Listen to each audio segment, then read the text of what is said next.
Yes, people, welcome back to GNA TV and Chelsea Fan TV. I hope you guys are well, wherever it is that you may be around the world.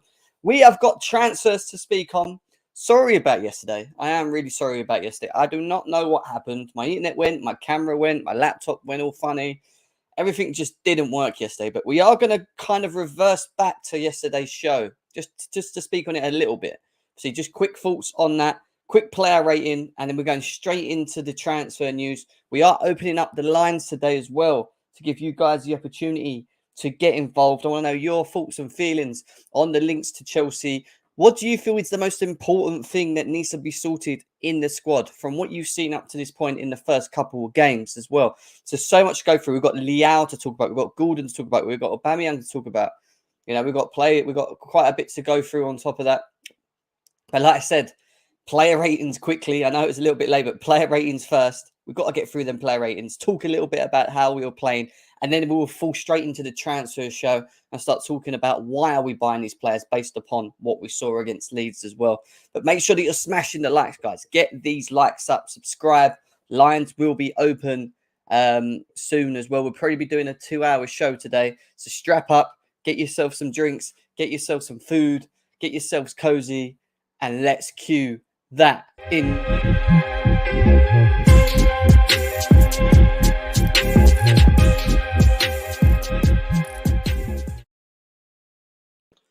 Yes, people, welcome back to GNA TV and Chelsea Fan TV. I hope you guys are well. Let's try and get both these channels over 200 likes today, guys. Let's make sure if you haven't hit that thumb, hit the thumb now on both GNA TV and Chelsea Fan TV. Yesterday, unfortunately, I got cut up. I only got 20 minutes, didn't I, to take the show off completely. Sorry about that. I am sorry about that. I don't know what happened, but, you know, I'm back and we're here. And I want to just kind of reverse quickly before we get into the transfer talk, which we are going to be talking about. Just want to just quickly reverse back to what we was talking about quickly yesterday. And we were talking about the performance between Leeds and Chelsea. It was demoralising. It was poor. It was pathetic. And we were let down by individual errors. We were let down by the lack of our forward line taking their opportunities. I think people forget how we had good chances in that first half hour, 40 minutes of that game. Sorry, first 20 minutes of that game with Sterling, Ruben and Mason Mount. Didn't take their chances. And ultimately, we ended up getting punished with a lack of concentration from Mendy. But then it was the response. And the response wasn't good enough. And why Chelsea are maybe rushing around to find players maybe some with experience, some maybe that aren't, is that not only do we need the squad depth, but we also need the option. And yesterday, again, players that we've seen last season playing in positions that we know can play good to a certain level, letting the team down. You know, the inconsistency in their performances is not good enough at Chelsea. It just is not good enough. Big up to everyone in the chat. RD, nice to see you. Sosa, Daniel, Elias, big up to you, man. Let's not talk about Liverpool, Gem. Now, let's not talk about how bad they were yesterday. How funny is it that we were all slating Man United for how bad this season is, but now Man United have got more points than Liverpool this season already. They've got 3 points. And Liverpool have only got 2. So, yeah, it's funny stuff. Big up to Alfred in the house. Nice to see you.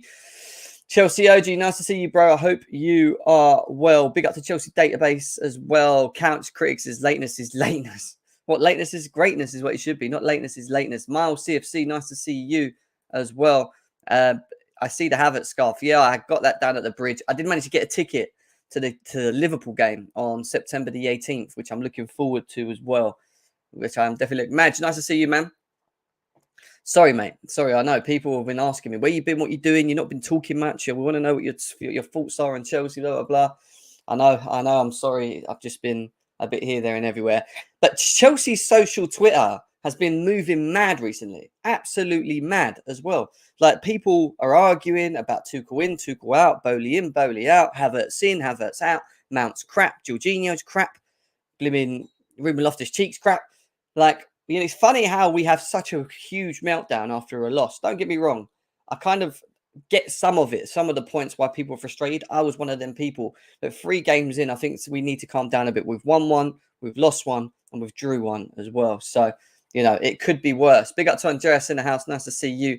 He wants Ruben Neves to Chelsea. And people are still feeling that the central midfield area is something that's key and important. When you look at the players that Chelsea have been linked to or looking to bring in, there ain't no real talks about midfielders. It's forward line, it's defence, it's now right wingers, wing back options.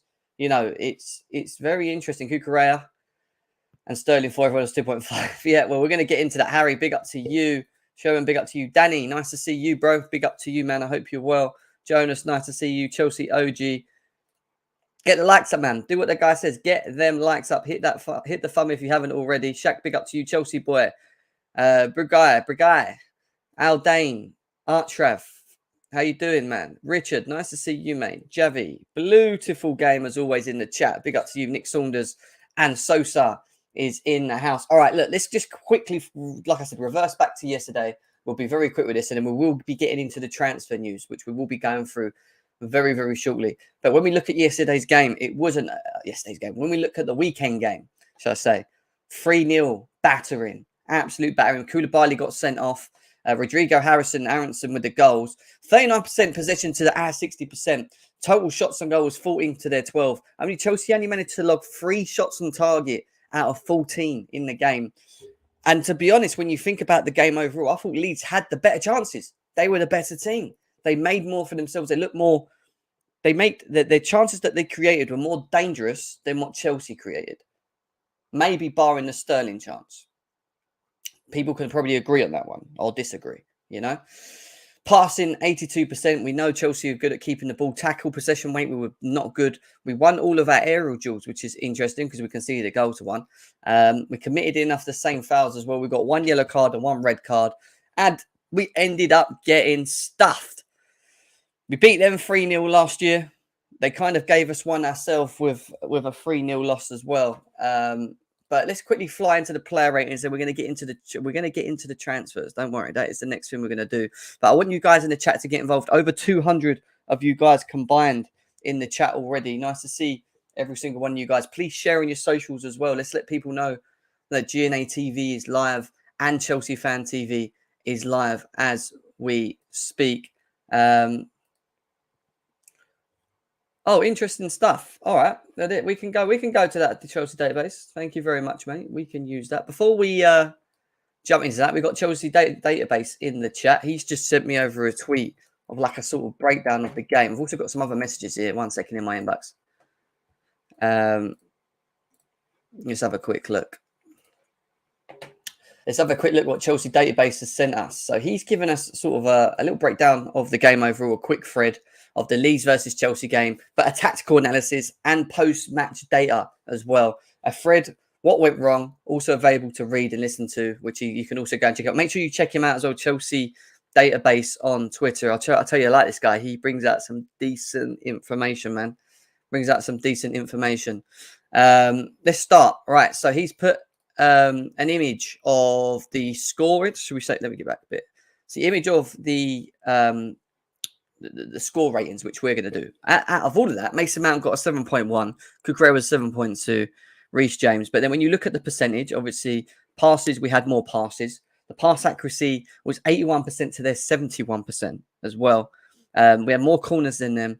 Their XG, look at their XG, man. Look at Leeds' XG compared to Chelsea. Are you mad? Are you mad?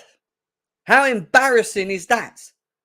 2.21 to our 0.69. And we had 14 shots with only 3 on target. Are you mad? That is embarrassing, man. That is shocking. Absolutely shocking. So big up to Chelsea database for that bit of info. We're going to scroll down through his threads quickly. So he's saying the passing network shows that Chelsea wasn't really dominant in possession, even though the stats say it. And this is why I say to people, stats, and eye test are equally as important. They are equally as important. You can't look at the stats and think someone's had a great game overall in 90 minutes. You have to watch and you have to look at the stats. Saying passing network shows that Chelsea wasn't really dominant in possession and pinning Leeds in their defensive third, despite having 61% overall possession. Leeds press very well, causing a midfield battle. Well, I ain't going to sit here and start trying to explain these graphs because looking at them, it's hard for me to I get what he's saying in terms of where the attack came from, left to right. From the Leeds side, it majority came down from their left with 39%. On the Chelsea side, we played more through the middle of the pitch than we did through the sides, from what I'm understanding from that. Leeds, yeah, and then there's some more bits there, but Chelsea used the flanks to attack the wing back as our creative outlet. Then the middle. Only 11 attacks came through the middle compared to 39 from the flanks. The middle accumulated the most XG. Leeds attacked mainly on the left. Tuchel set up with his hybrid 3-5-2/4-2-2 formation he used against Spurs last week. Ruben Loftus-Cheek moved into the midfield to create a box to overload Leeds' 3 centre mids. Reece became right back, and Jesse Marsh's lineup in their usual 4-2-3-1.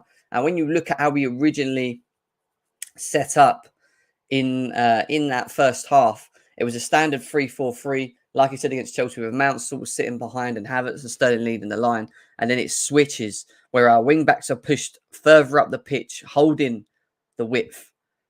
And then you had Conor Gallagher, Ruben Loftus-Cheek close to each other, Jorginho and Mount close to each other, with Sterling and Havertz through the middle. And that's when we were trying to call overloads in the midfield. It was like we were trying to break them down through the middle and then use Reece James and Cucurella as the free person to play the ball over the top.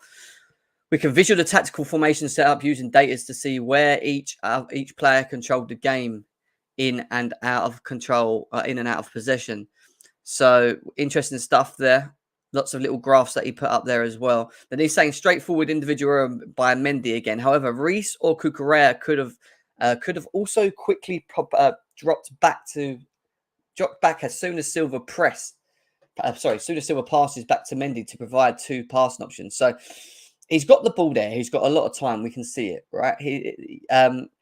Was it Aronson that won the ball? I think it was Aronson. So Aronson is quite far away from Mendy at the time. And when you think about the positions of Cucurella and Reece James, look at Reece James' his arm. He's kind of pointing to say, look, play it up the pitch, get it up the pitch.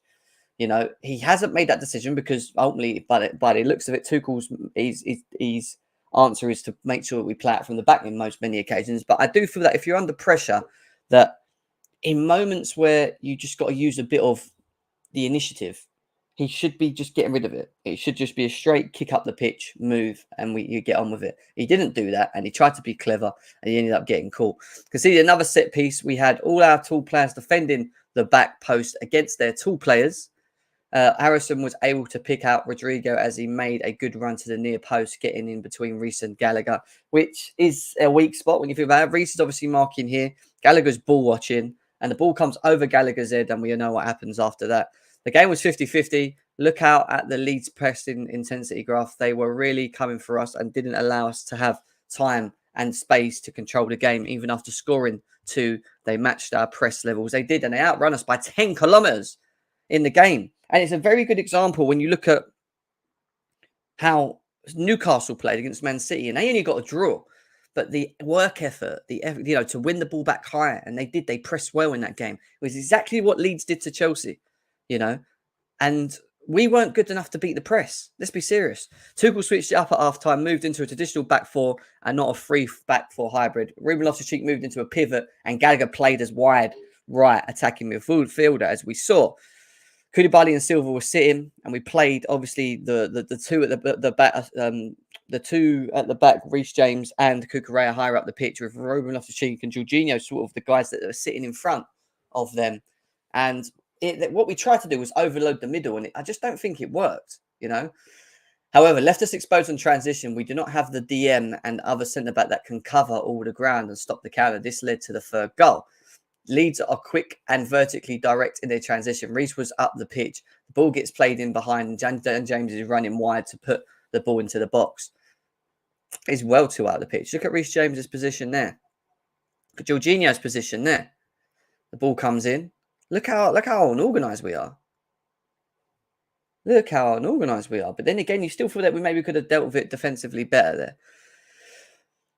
I don't even want to look at the shooting map, because what is it to say? Chelsea's best effort on goal was a shot in the first minute by Sterling. That was our best effort. The first minute when Sterling took that shot was our best effort the whole game. Look how bad There was also that chance where Ruben Loftus-Cheek, which he hesitated. Yes, he did.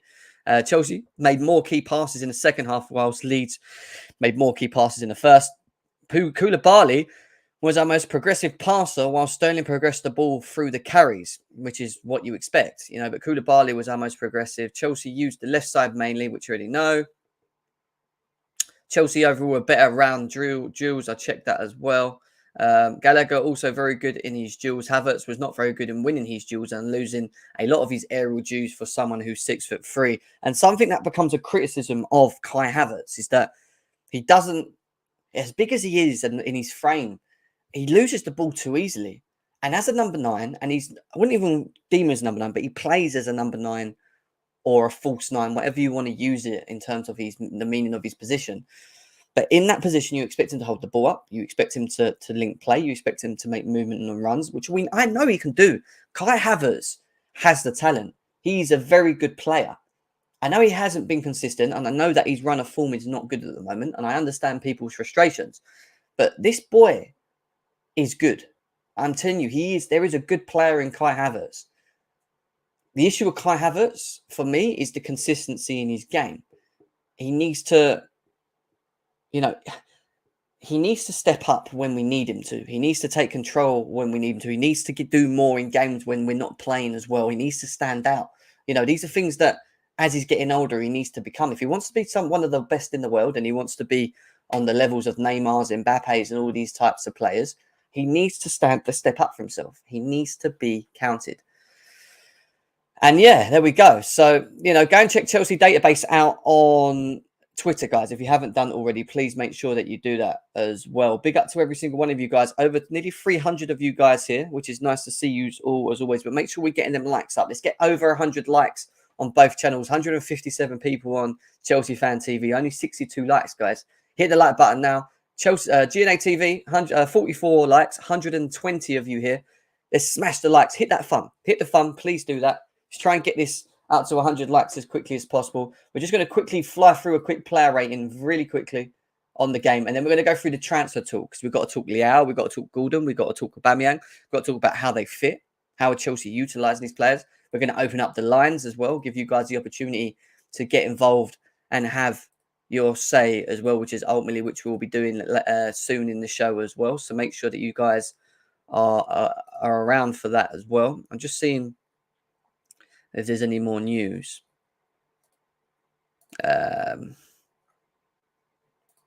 No, there is no more news yet. Okay, cool. So in terms of Edouard's Mendy performances, guys, quickly get involved in the chat. Let's fly through this. I don't want to be too long in it. I'm just going to be very quick in and out, and then we're going to get on to transfers and we'll open up the lines, get your guys' thoughts and opinions. Edouard Mendy for me was a 2. That's the best I can give him. -1 is what we've got here. Mendy was criminal, 0. Would I start Kepa? I just don't feel Kepa's... I think Kepa's better at playing the ball out and is more comfortable. I just don't think that he's an all-round better goalkeeper. I don't think we have that, like with someone that we can rely upon more. Miles says Mendy gets a 4, 2, 2, 2. I've gone for a 2 as well. I think that's only fair. I'd start Kepa, is what Couch saying. Good, interesting to hear. I'd like to know why when we open up the lines, Couch. I want to know why. Let's move on to the defence, and I'll go to Cucurella.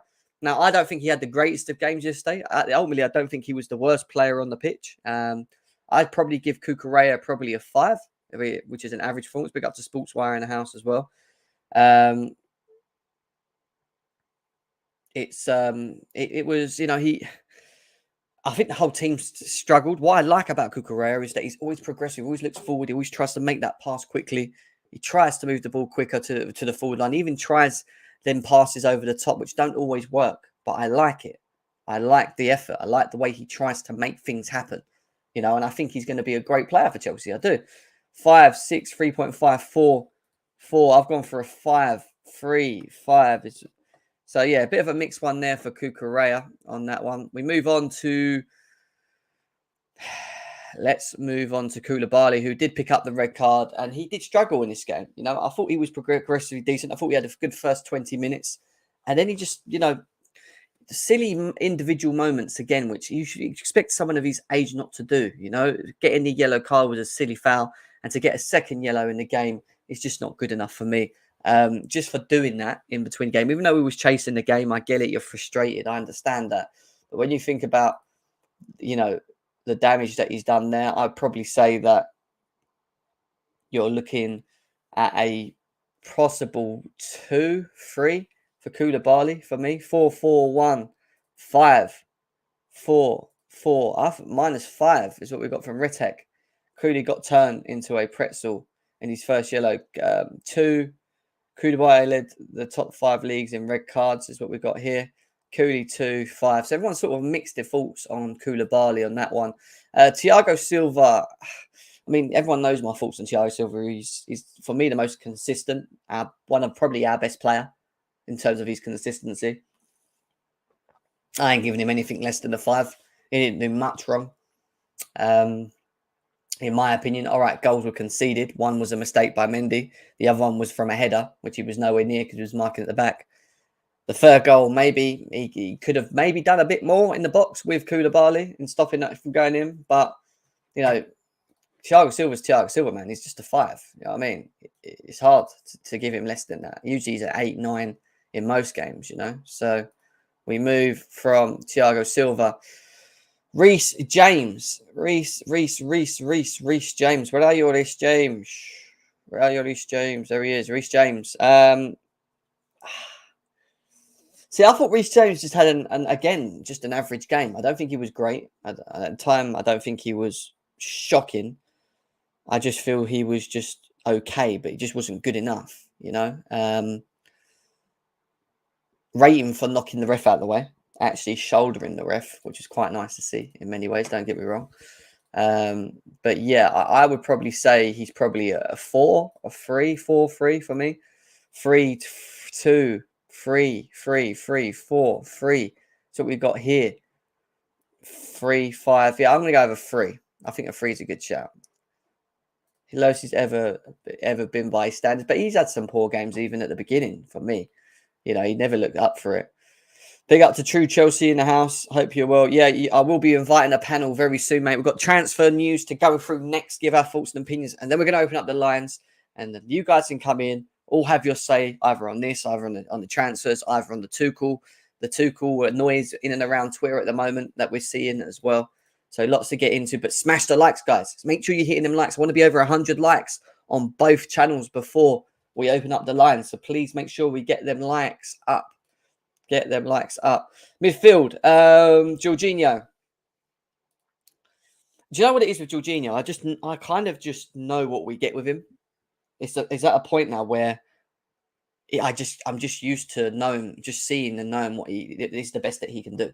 Like, there's not much that I don't think there's a massive level that he can jump where we can be much better when he's in the team. I just know what he is. I know what he brings. I know what he possesses.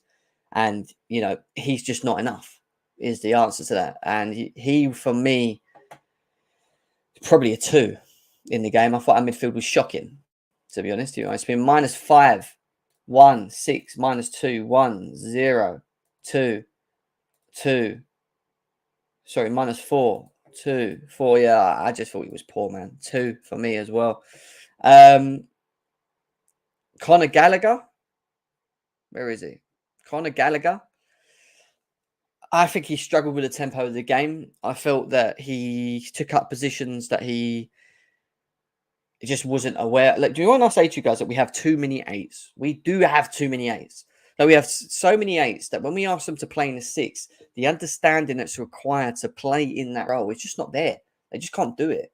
And again, Conor Gallagher yesterday, even though I feel there's a good player in him, kind of just showed me that he's not ready to be able to adapt and play different styles at his age. I think he needs to master what he's good at, which is playing as an 8. But when you play in a team at Chelsea, he doesn't allow you to play that 8. How does he fit the team? How do we get him in? What do we do with him? How do we utilize him? You know, it's a weird one. We need more 6s. We have no 6s after Covington can't get injured and more 8s. and Tuchel feels confident and happy enough to use them in their position and feels that he can get the best out of them. If he saw the Leeds game, that should tell him that it wasn't good. And it wasn't. You know, I'm a big fan of Tuchel. I still back him to this day.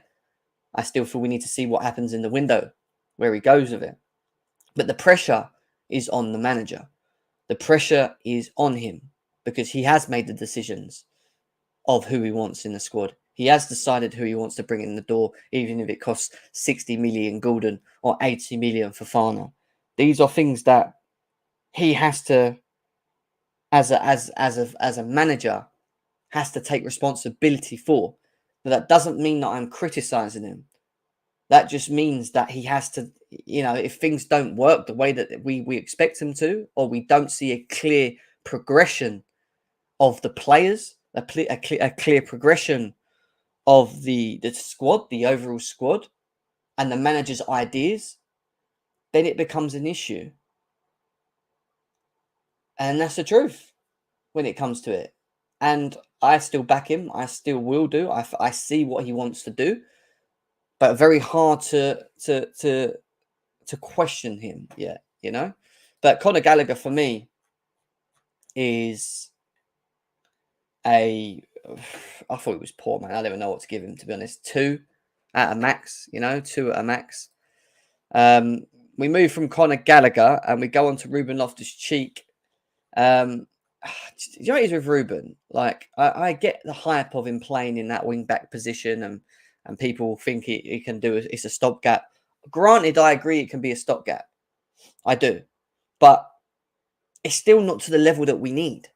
It's still not keeping Reece James on his toes or allowing Reece James to play in that central back position comfortably, knowing that we've got a player in front of him that is able to do what Reece James does. Let's be serious.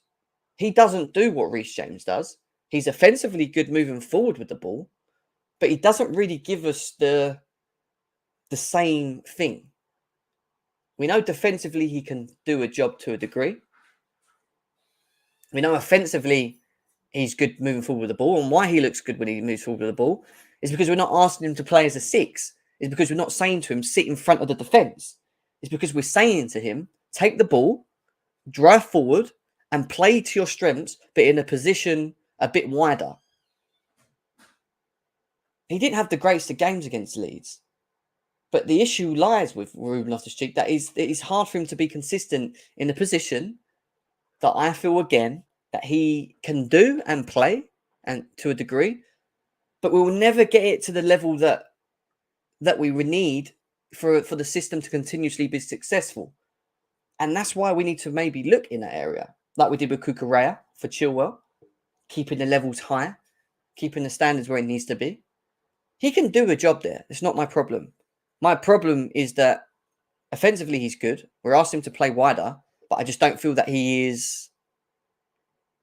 I don't feel he is the player that could consistently play there and allow us to be competitive and successful, or be the long-term idea of Ruben on the right. I think we're accommodating what we know he's good at doing, which is being further up the pitch. But it's still just not enough in what we require from that position specifically from him. Because when Reece James is there, it's a completely different thing. How he goes forward, how he gets back.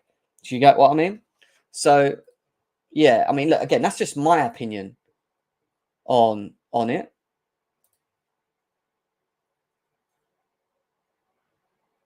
Is it? I seem all right. I seem all right, mate. Just refresh your thing. Guys, there's over 330 of you guys here. Make sure we're hitting the likes. Let's get these likes over 100. Like I said, the lines are going to be open. I want you guys to get involved as well. So please make sure that we do that. But yeah, that's what we are with Ruben Loftus-Cheek. We move on from Ruben Loftus-Cheek on to... Who have I missed? I've missed someone, haven't I? Koulibaly, Reece James. Conor Gallagher. Who was off the left? Mount. Was it Mount? Yeah. So who played off the left? I can't even remember. I know Cucurella was in there. Yeah, Cucurella played off the left, didn't he? Yeah. I'm getting it mixed up. All right, cool. Right, we move. Mason Mount. Listen, our forward line need to wake up. That's the truth. They need to wake up. They're going into their third and fourth seasons in this Premier League. There is no more excuses about them being young. Mason Mount, who has been very good in the last 2 seasons, has to kick on, has to move forward. I don't like him playing in the position that he plays. I prefer him to be in that 10 hole or 8 hole in a 3-5-2. I think that does work. And if we find him quick enough with the ball and he picks the ball up and he drives forward, that's when we see maybe the best of him. He still needs to release the ball quicker. He still needs to stop looking down at the ball. He needs to look up quicker and play passes in when players are making runs. These are things that, he had the chance of the things, but these are things that he needs to improve on, and things that he should be working on in himself. Because at the moment, in the first 3 games, we've seen Sterling, Havertz and Mount as our front 3 for the first 3 games, and they all have 0. Difference, at least Sterling's had good chances, or it looks more effective in his role. Mount hasn't, and he hasn't been good. I don't think he's been that good. I think he was good against Spurs, I think he was good against Spurs. Some people don't feel he was decent against Spurs. But in this game against Leeds, he ghosted again. Didn't really get involved. He didn't make the impact. He didn't step up. And he needs to wake up because his position shouldn't be at a point where he's irreplaceable. He is replaceable. That's the truth. He is. Every player in this team is replaceable. It's just about us strengthening it over the coming years so that we have good squad depth and we have competition. Competition might then fire these boys up a bit more. But when you've got Ziyech, Werner, Cho, Lukaku, all these players gone and very limited options, and why are we looking at Gordon or Aubameyang, who we're going to next? These guys, not to say that they're not trying, but the pressure's not really there for me. And I need to see more. He wasn't good for me. He was a 2. Sterling, quickly before we get onto things, Sterling, I think should have scored in the first minute, and he needs to score that chance. That's why he's been brought in them moments, and I need to see that. He will score goals, Sterling. I think he will. I think there's a good player in Sterling. It's just, again, getting the best out of him. And I always said this, getting Sterling's not enough. I've said it all through the transfer window on this channel. He will not be enough. We need more creators around him. We need players who are a bit similar like him, direct, take players on, gets in the box quickly, takes or alleviates the pressure away from him so that he can run into them spaces. We do become heavily reliant on him, where we play the ball into him and he comes deep and he tries to do a Hazard, take people on. Don't want to see that all the time. I want him to be able to have not the freedom, but like if there's 2 of them on the pitch, it makes it harder for a team to mark because of their movement, because of how direct they are, because of their pace. And he wasn't good against Leeds, I don't think. I think he had good moments again, but the whole team just wasn't good. And he was a part of it, and he's one of the experienced guys. For me, he was maybe a 4 at a push. 4 at a push. 4 at a push, easily. 4, 5 is what we've got here. And then we move on to the last but not least. Kai Havertz. Time is against him now. He needs to step up. He can't be ghosting games. He needs to get involved. He needs to be using his frame. He needs to link the play better. He can do all this, by the way. He can do all this. We've seen him. I've seen him do it. Again, what lets him down is his consistency. We know how poor he is in the beginning of games. And he can't continuously keep being poor at the beginning of games. He needs to step up. He needs to be counted for. £70 million worth of money spent on the guy. He needs to get, people say, well, he ain't playing his best position, but then we ask for him to play there in his system because it can work. He does have chances. He's had chances created for him, but he's not effective enough. And him and Mount, who usually got the best chemistry, haven't been good. That good. I thought he was good against Spurs. I did, even though he missed that chance. I thought he was better. And we saw a bit of the Kai that I know. But he needs to take his chances. He needs to take the chances in front of goal. If he starts doing that, and his performances follow like they did against Spurs, then we wouldn't be sitting here talking about him. But he needs to. He needs to kick on. The pressure's going to come with the transfers. 2 for me. 2, 1, whatever you guys want to call it. The same thing to me. He did get dispossessed. For 6 foot, he needs to work on his frame. He gets pushed off the ball too easily. You know, Broar, when he's fit, may get a good opportunity of getting into this team. 100%. He's been poor, and he needs to wake up quickly. Quick time. I'm not going to rate the subs, because I thought Ziyech and Pulisic, when they come on the pitch, didn't offer much. What ultimately annoys me the most over everything when I think about it all is we go 1-0 behind. That's cool.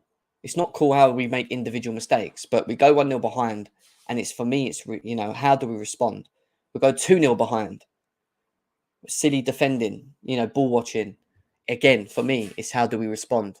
What's the mentality of the players? How do they then move forward with this?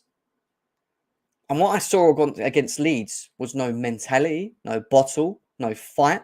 And even when we changed the 3 to the 4, which is what so many people ask for, 4. We want the 4.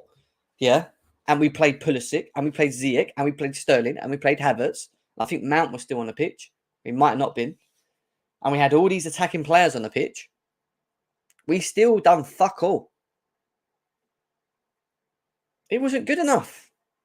It is, and I was angry. And what I was angry wasn't just about the way we conceded the goals. What angers me more in football, more than anything, and you've probably heard me say it last season, is the fight.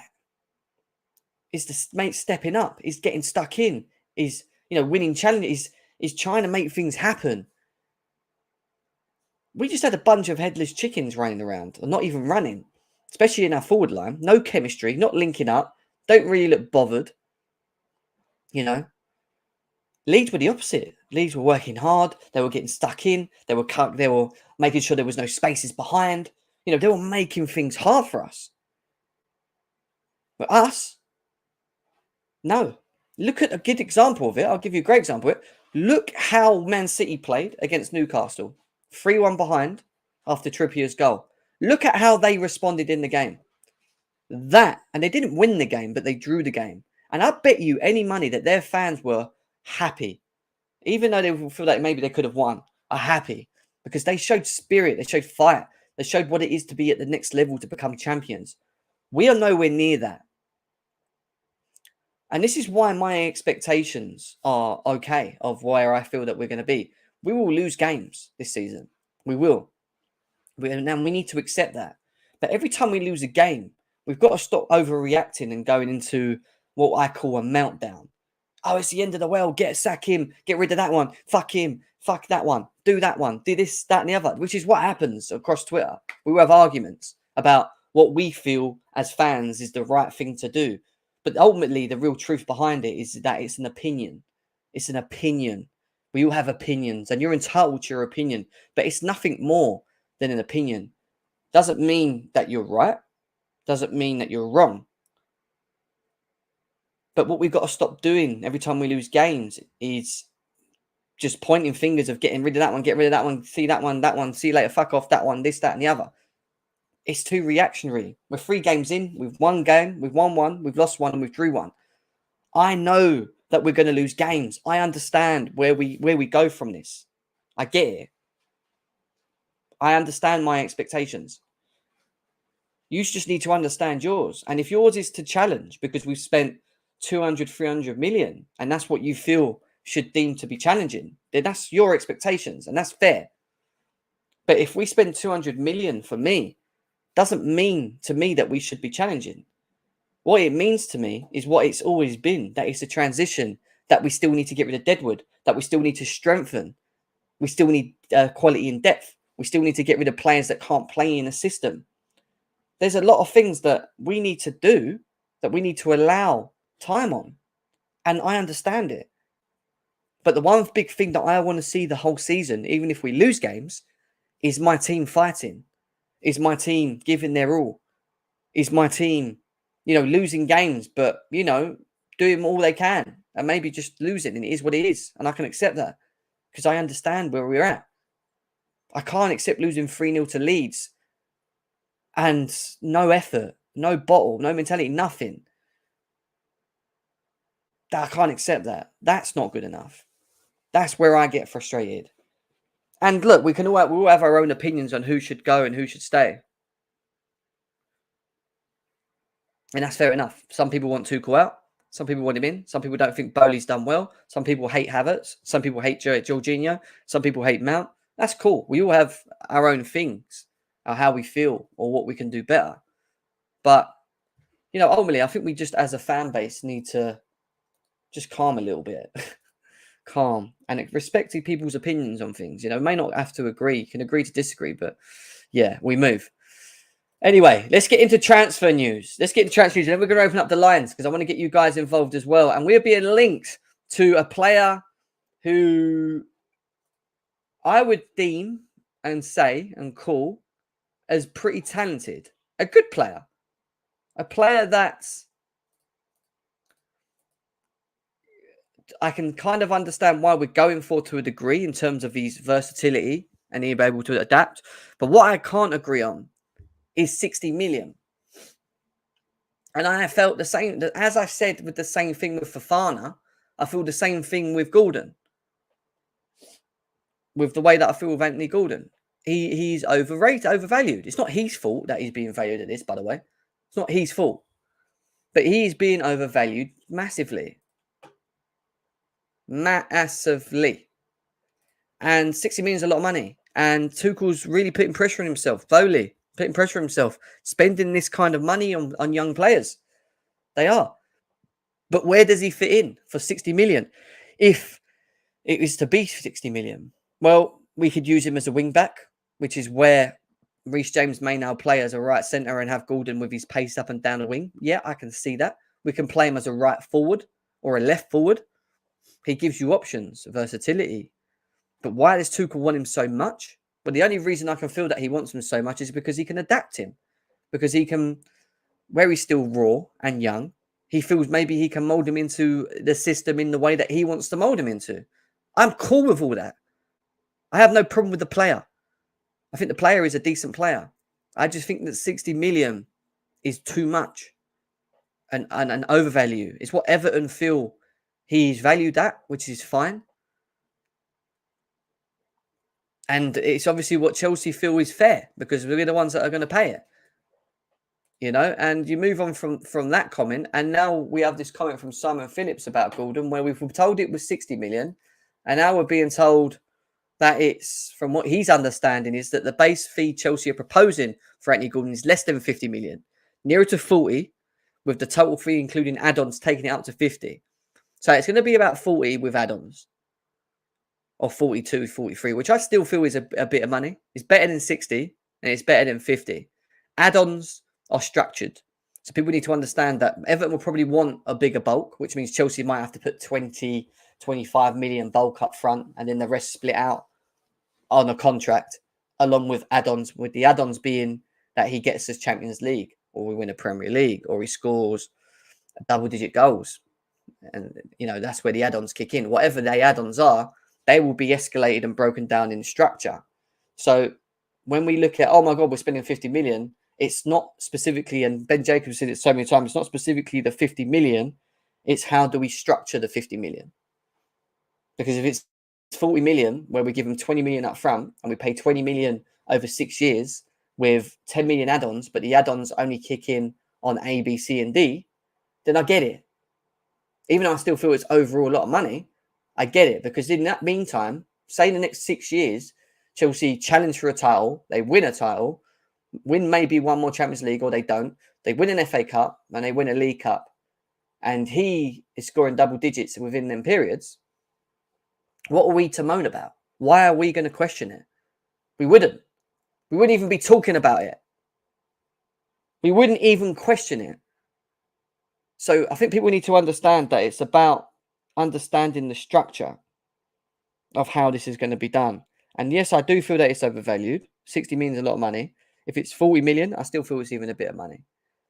But paying 20 mil up front and structuring 20 mil plus another 10 mil, whatever we're going to do for a player that is as raw as him, maybe we get away with it. Maybe we don't, maybe we end up having a player that's double the money in a couple of years. That's 120, 130, 140 million on our books. And we were moaning about 40 million. It's just a lot of money now because we don't know, or we don't even know what to expect of the player. And that's the difference. So for me, it's not always, even though I'm not happy with the total figure, it's how we structure the total figure. So I need to know specifically how we are structuring it before I make a real decision on it. So let's see what happens on Gordon at a later stage. But I want to know your thoughts and feelings, guys, in the chat. Do you feel that Gordon is a good option for Chelsea? Is he? Do you feel Gordon's a good option? Personally, I'd sell Gallagher, is what Couch is saying. Couch, I'll be opening up the line soon. We'll get you involved as well. I'm flying through this transfer news because I want to open up the lines and give you guys about an hour to get involved as well. And I want to just quickly highlight the talks. Where's he gone? In around this guy as well. Before we do that, we have got a super chat. Super chat from Artem. Big up to Artem. He's a big supporter of GNA TV. He says, I rate Gordon. I think he can be very good for us. But after the performance on Sunday, we all know that 60 million should be going towards a midfielder. Priorities is what you're saying. Priorities I agree on. I think that we should be looking at a midfield. I think we should be looking at 6. I agree. I think that is something we should be doing. Tuchel feels that we need strength in other areas. It's a tough one. How for us to maybe take, because we know that certain 8s can't play in 6s, and he feels maybe that they can, and that's not good for us moving forward. We know that, but is it a stopgap? Is the real 6 that we want not available? Is this why we're not rushing to look at midfield? Have we missed out on opportunities that maybe we would have gone for earlier in the window, which are not available? Like, why are we not looking at the midfield? Is Declan Rice the answer? Is that what we're waiting for? I'm just giving an example. I don't feel that they're sitting there going, we don't need midfield. I think he probably knows that Kovacic will be back soon. Kante is going to be back in a couple of weeks, but we know how injury prone they are. Maybe he feels that the stopgap would be better to use a Gallagher, Ruben, whoever, Carney, to play in that position until they can really get the player that they want in that role, rather than just go and get player that they're not 100% sure on or feel. But yeah, big up to Artem. Artem, big up to you, man. Thank you for the donation as always. I like seeing you in the chat, mate. But guys, if you want to put a super chat in, please, you know how to do so. So please put a super chat in if you would like us to answer any questions. But also smash the likes, because we've only got 102 likes on Chelsea Fan TV. Let's get this up to 200 likes. GNA TV, we've got 71 likes. There's over 200 of you guys here. Come on.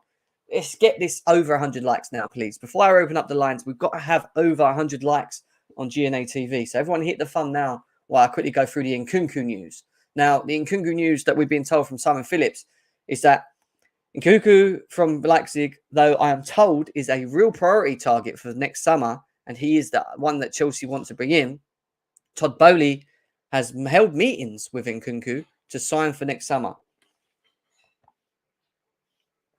When I look at the specific profile of Nkunku, I think he's the type of player we need in our system, our hybrid system, in the 4, in the 3. I feel he's the player with Sterling that would really, really excite things. What I would say is that if we go for an Nkunku next summer and we go for a Leao and we get Gordon and we got Sterling, let's just say, I do see Kai Havertz potentially leaving. I don't see how Kai Havertz fits in that, personally. Mason Mount will get in here, in here one way or the other, through what I would probably say is rotation. And there will be a lot of rotation. He may start games and continue to start games, but he may ultimately be sub more. But if we do get the signings that we're talking about, Nkunku, Leao, Sterling's already here, Gordon, maybe Havertz may have to leave. If he don't, Pulisic will probably go, and we keep Havertz. But then how does Havertz then get utilised with Nkunku? How do you then get Sterling, Havertz, and Nkunku in the same team and not play Leao? Like, these are problems that they will then have if we do get all of our targets. If we don't, then obviously we'll keep Havertz and add Leao to it and whatever else and have more direct players. And I'm cool with that. Cool with that.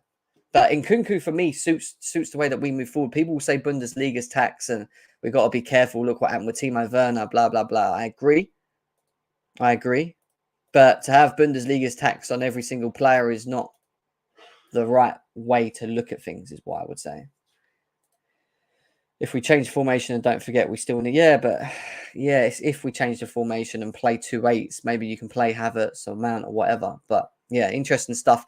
We'll see what happens with the Nkunku news later. Now we're going to quickly fly onto the Leao news and then we're going to soon open the lines. The Leao news is that Chelsea and AC Milan have been negotiating over the weekend with the possibility one or more Chelsea players are included in the deal for Leao. Chelsea are being asked to structure the deal in which Leao is relinquished from CAS fines he owes to Sporting. Well, I don't think the CAS fines are going to be too much of an issue for Chelsea. We have money. If we want the player and the player's interested, as we were being told, then they'll get it done. And apparently Leao, along with Nkunku, are one of the two players that are on Chelsea's priority list, high list, the players we want to get over. Maybe they're looking at the forward line and seeing that it's still just not working, and maybe we need to break the bank.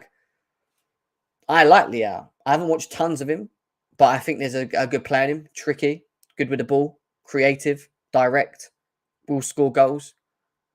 There's a good player in him. There is a good player in him. But is he 97 million euros? Or 98 million euros, which is what we're going to go to now? Is 98 million euros? And I'm going to ask that question in the chat in a second, actually, on the GNA TV site, because there's over 199 you guys. Is 98 million euros worth it? Or, yeah, question mark.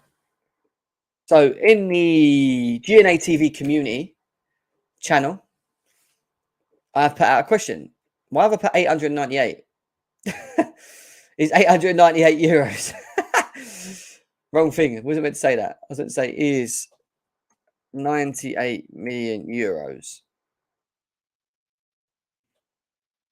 good for?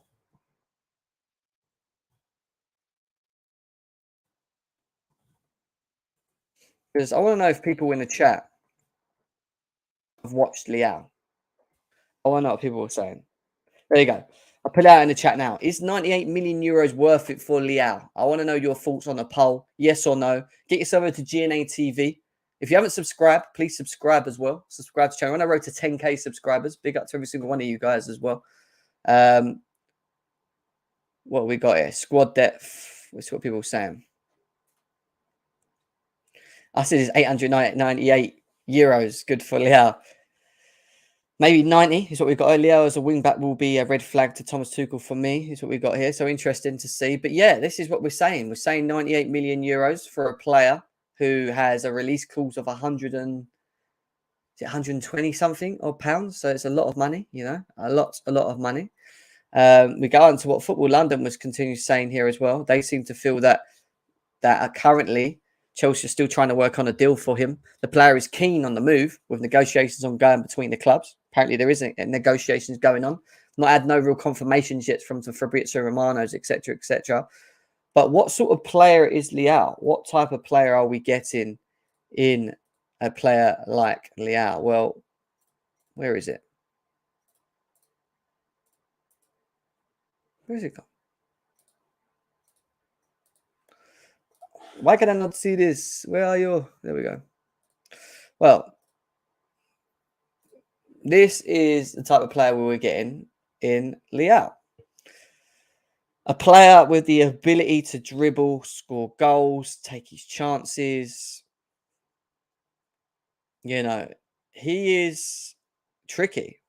He's tricky to say the least. Just watching some of his comps quickly. what I like is the directiveness, and what I have always said about we need in the forward line with Sterling is this: we need someone that can do this, attract players, run at players, not scared to take players on, the ability with both feet, strong, shoot with both feet as well. You know, his balance on the ball is very impressive. Like I said, I haven't watched tons of him, but looking at him here, and I know comps can be a little bit over the top in terms of how good the player is overall and how consistent he is, but he is a hot prospect across Europe at the moment, and it looks like his game's developed. He can create.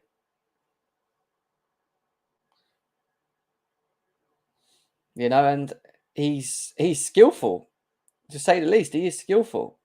I love the Cruyffs. He loves a bit of a Cruyff, doesn't he? Look. Oh, back post. Bang. Giroud. Giroud's playing with him at the moment.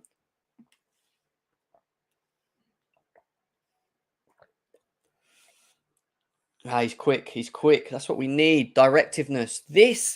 All of this that you're watching will lift and elevate a Tuchel system. All of this. Energy, power, directiveness, the ability to run at players, take players on, open space. Every time, look. He has that ability. And between him and Sterling, we could have very good direct players. You know, he's quick and he can finish. Look at that. He has the ability to finish. And it's impressive. Very impressive from the guy. You know, but we could sit here all day watching this, and I don't want to sit here watching it all day because I want to get you guys involved. But you get what I mean in terms of what we're getting. Good player, and we'll have to see how that turns out as well. Right, we are going to open up the lines, but we just quickly got to jump on this Aubameyang news. Before we do that, we've got another super chat from Gio. Gio is an AC Milan fan. Big up to you, bro. Nice to see you in the chat. He says, Gem, Leao is a baller. 80 million plus Savić and Gallagher, and you can take him off our hands. Keep up the fire content, bro. I like the channel is growing. Gio, big shout out to you, man. Thank you again for running through, as always. Nice to see you in the chat. We've got over 430 people here right now. Over 400 of you guys here. Make sure that you're smashing the likes combined. Let's get these likes up. Should be over 100 likes on both channels. Like I said, GNA TV, if we're not over 100 likes, can't put the link in the chat. And we're at 87. So hit the thumb. Hit the thumb now while I'm going through the Aubameyang news, and then we'll open up the lines. But I need these likes. Get the thumbs up. Hit the thumb. Hit that thumb.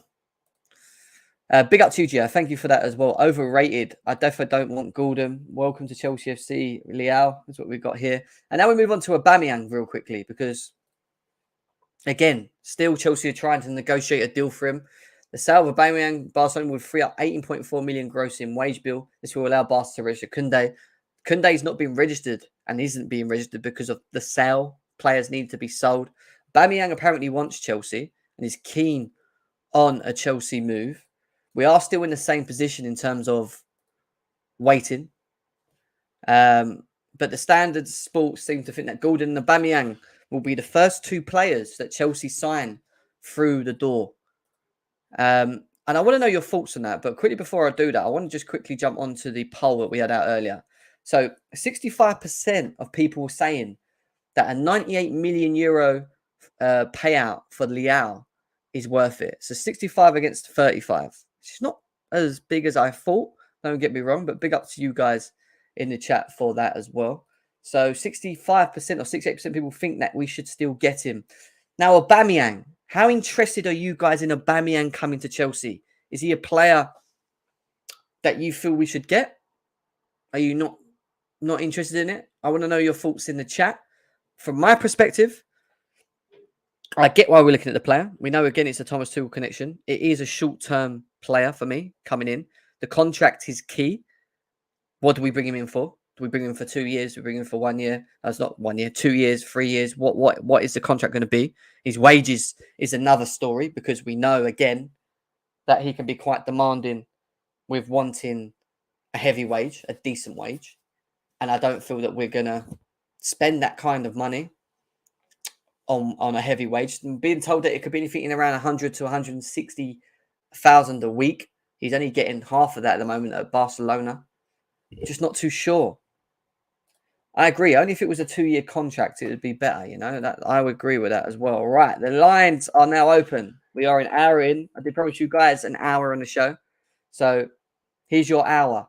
The hour is for you guys. Over 400 of you guys here. Have we got over 100 likes on GNA TV? 95 likes.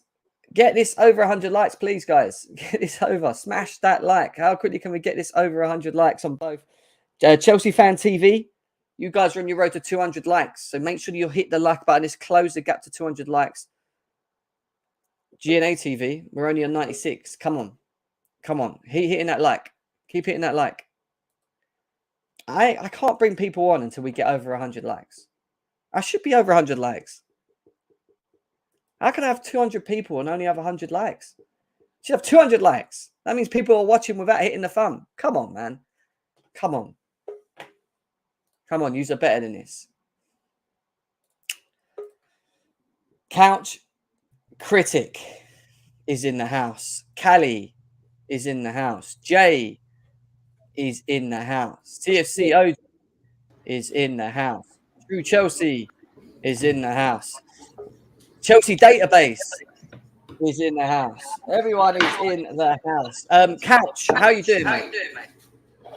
I'm great, man. It's good to see you again, Chairman. Great show as always. Always bringing the facts, which is more than I can say for some people. Yeah, no, good to see you. I mean, what do you want to talk about, Couch? Anyway, give me your thoughts on the transfers. Wait, one of you are echoing. If you're not speaking, mute yourself. I've had to mute someone because you're echoing at the moment. I don't know why. Tell me about the thoughts quickly on the Leeds game, like your thoughts on that overall game, and also like your thoughts on how Chelsea are moving in the window, and all of this build up around Thomas Tuchel and some Chelsea fans not being happy with him and stuff like that. Well, I'll start there. I don't really listen to that sort of noise. I think it's way too early in the season to be judging Tuchel. He hasn't even gotten his team together yet. We have to wait for this window to close and then see how it shapes out. So I'm not really focusing on that sort of noise. As far as the Leeds games goes, there's a lot of bad things that happened in that game. The first thing that I noticed was that Chelsea were just being outworked.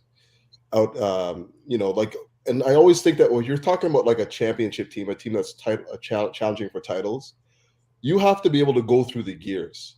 Chelsea came out and played at such a low tempo, could not go through the gears, and they could not match the intensity of Leeds. That was the most depressing part about it. The fact that we pride ourselves on being a possession-based team, a team that is good in possession, press resistant. And when Leeds pressed us as relentlessly as they could, and they're good at pressing, don't get it twisted. I know that they're very good at it, but the fact that we could not go through the gears and get to that next level where we're actually playing at the same tempo and pace as them was very depressing. Obviously we had our opportunities in the first half and missed them. So there's lots to be said about what we have as our striking options right now. It still needs to be looked at. Of course, Aubameyang's being looked at, but the real problem in that game, the first problem was Mendy. Like and it's happened again. Like this is not something that's the first time that this has happened. Like we've seen this guy get caught in possession at least three times. And for a possession-based team that wants to be playing out from the back, you need a keeper that is good in possession, and he's just not. We can't ignore this anymore. It's for this reason that I think that Kepa should probably get another look. It's not a popular decision. Yeah, but honestly, if we cannot build attacks from the back, if we can't trust our keeper in possession, like, do you trust him? I trust more of his overall game than Kepa. Do you trust him in possession? I don't think he's better in possession than Kepa, no. But I do feel that he's overall a better goalie though. And I'm talking about. I would say he's a better shot stopper. I'm talking about shot stopper. I'm talking about being commanding. Yeah, but this is the new Kepa. I just feel that the issue we have is that we have Kepa on the bench. It's like, I get the whole Mendy could be dropped thing. I get it. But who are we dropping him for? Or you want to bring Kepa in? All right, fair. But I don't think it's the best thing to do still. That's my opinion. But fair enough. I don't know. And like the whole Conor Gallagher thing, like, it's not so much that I think that he's a bad player. I just think that if we're not going to be utilizing that guy in a role that is conducive to him producing good performances, then what's the I don't point? think we should brush over the Mendy thing so quickly. Okay, because say your piece, I swear on changing the goalkeeper seems to be the biggest game changer, like for a lot of teams. You know, I was looking. Are you guys watching All or Nothing? Do you see like the big decision to put Ramsdale in? Leno's gone, and he's like completely gone now. I just think we should give, as you know, Kepa a chance because he's not a little boy no more. He's not that guy that was rude to Sorry many years ago. He's 27. I'm saying he's got that loyal girlfriend, that new girlfriend of his. He wants to get married, have kids, wants to settle down. Let's see if he's solid. Let me ask you this. In Mendy's career at Chelsea, has he been better or worse? Has he made us better or has he made us before worse? this season started? No, but his overall career, has he been better or has he been worse? He came high and he's going down ever since AFCON. Just before AFCON and after that, I can't rate him. He's been poor for me, man. All of 2022. No, but what I'm saying to you guys, in his overall career at Chelsea, when you look at it overall, has he been better for us or has he been worse for us? Better overall, than Kepa, but he's been getting worse. Is this really that hard? Is this a hard question? Are you really? Right, he's been better for us. I'll go better. No. He's been better. He's been better. He's better than Kepa, but he's declining, and that's the problem. I wouldn't have seen He the needs to same be kept on his declining. toes. And he's so young. He's so young. You're like, what's the issue? I'm sorry. If I'm a manager, you're getting benched for trying to turn a striker. There's no other way to look at it. For the audacity of that alone, you're eating the bench. I'm not gonna be so real. Jay, we have how many players in our team that make individual errors? We are individual errors. They do it across the pitch. Costly. Like, you got to be safe, man. You got to be safe in possession as a keeper. And it's not like he was under duress. Like, he welcomed the pressure. Yeah, he welcomed the pressure. He had two options. He had two wing backs that would have dropped in for him if you wait. Like, or maybe crazy idea. You just kicked it. That's what we should have done. There's nothing else. He thought he was innocent for like 3 seconds. I don't know. I don't think we're addressing the issue if we bench Mendy. Our midfield's open like a brothel, which means there's going to be more long shots, more shots, more front. Okay, this window, I'm going to the goals though.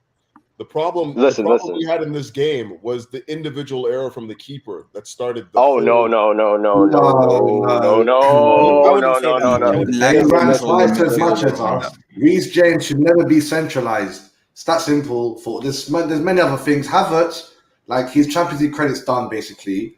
Once we get a number 9, like Aubameyang, if he doesn't make it as a number 8, because I was watching one of his old interviews in Bayer Leverkusen, my man used to look up to Kaka. And for certain people who don't know who Kaka is, he's one of the greatest players ever. He was the best player for 1 year. Yeah.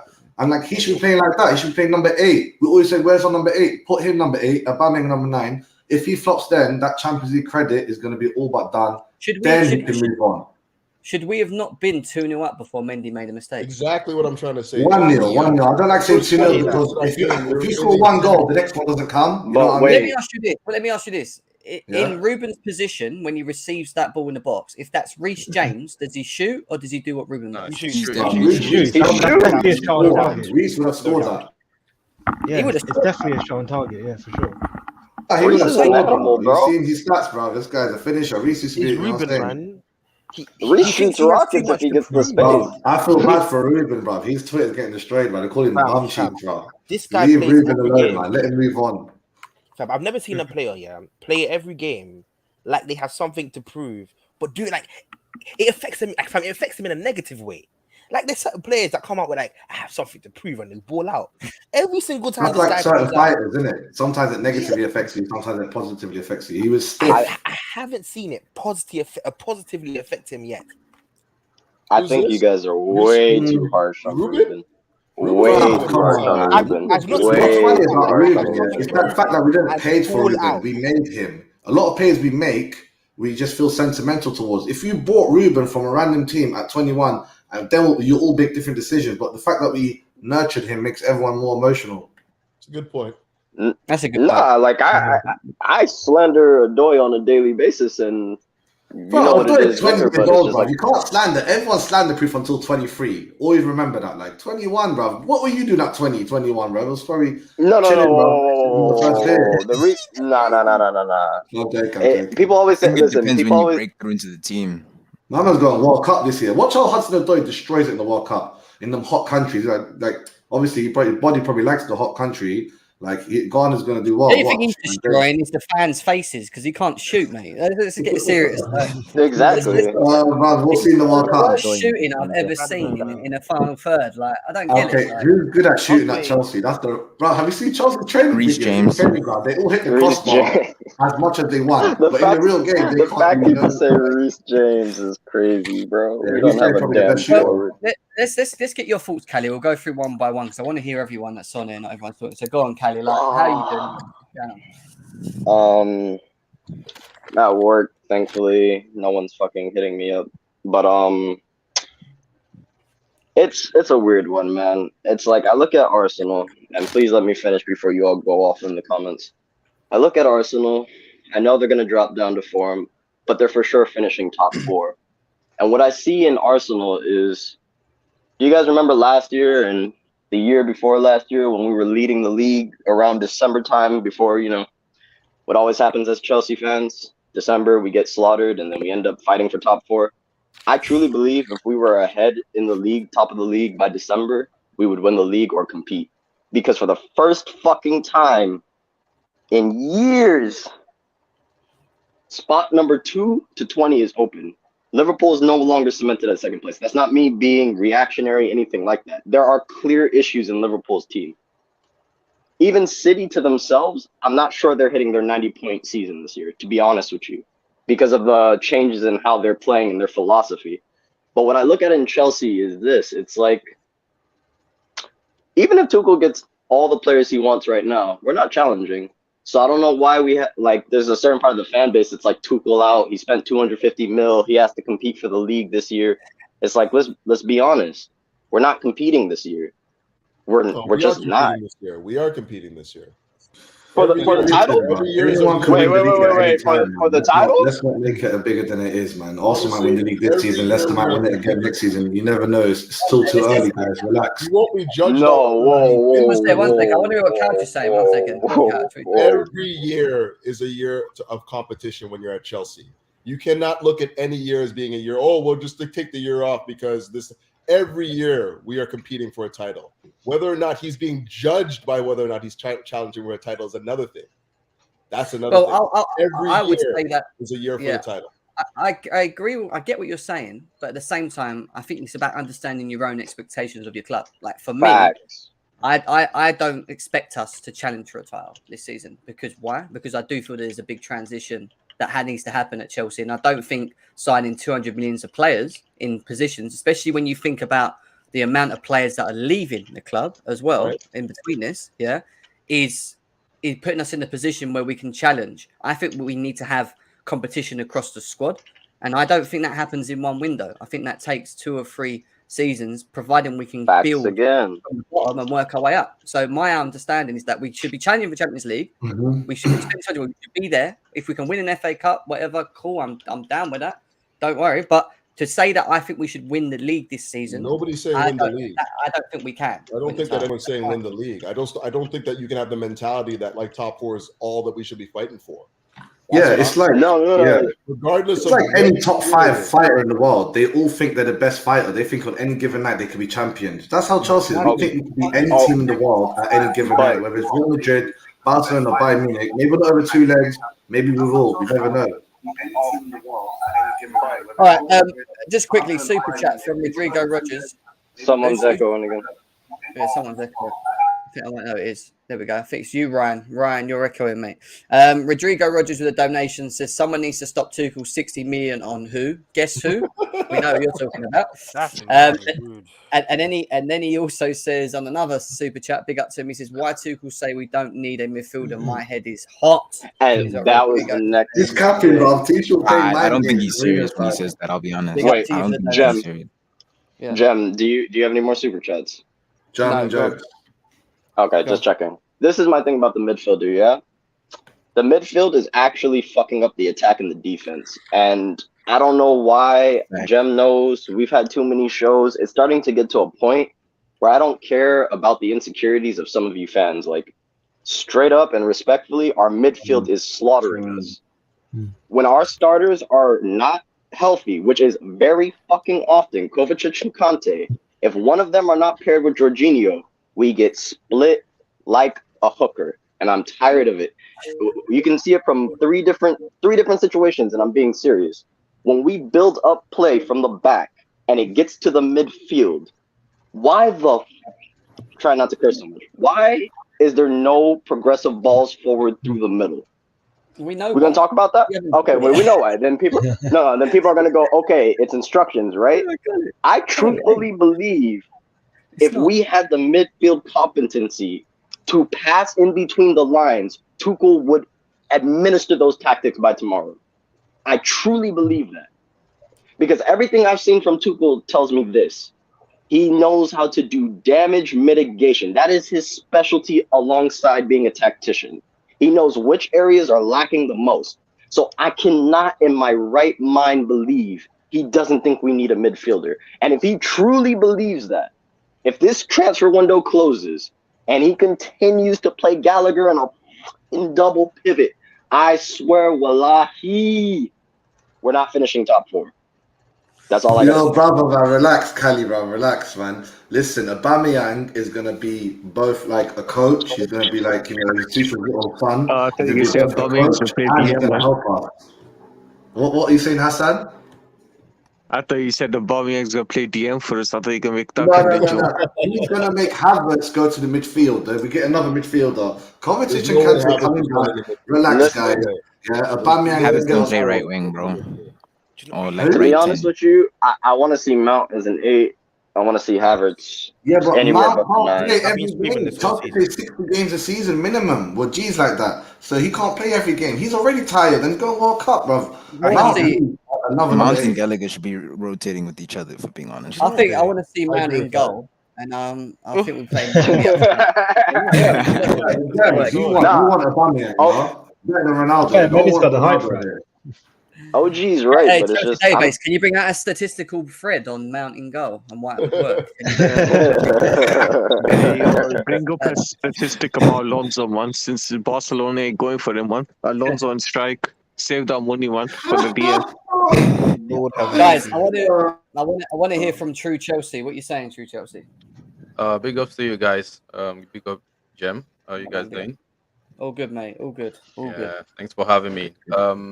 Yeah, I mean, it's really hard to it's really hard to know what Chelsea problem is, to be honest. Like, it seems like we kind of have like too many problems going on at once, all at once. But the question is like what is the really I've been trying to find out what issue with Chelsea, like what the issue is like with the team, because we've had this issue going on now like for a couple of years, not just like this season. Like, same thing happened last season before that.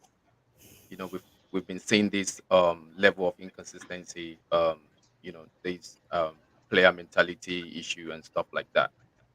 So that just brings me to the further. I've been trying to like ask myself, like, what do they really do on the training ground? Because every time I watch Chelsea training session, it's almost like they're doing shooting drills. Like, there's nothing really going on in terms of like tactics, like doing like a 1-2 drills and stuff like that. Like, it's almost like a shooting drills, and everyone was just like, it's so casual. Like, it's like everyone is just there like smiling, hugging each other.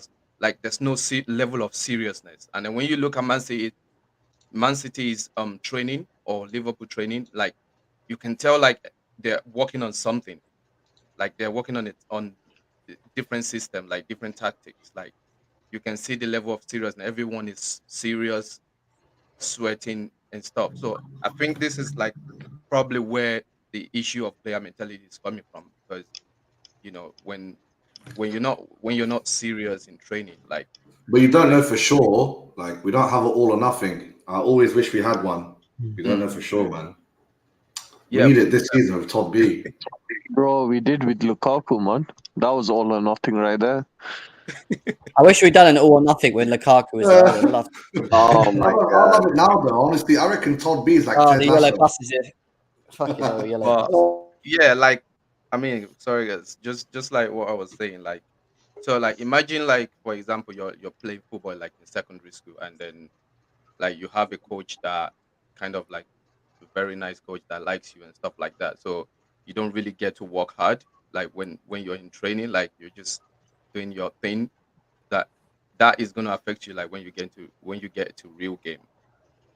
If you guys understand what I'm saying, like Yeah, because definitely. Yeah, like I you agree, don't bro. you never That's put what that we debunk you never it. put that hard work in training, so it's gonna definitely tell off when It- you're it- playing in the real game.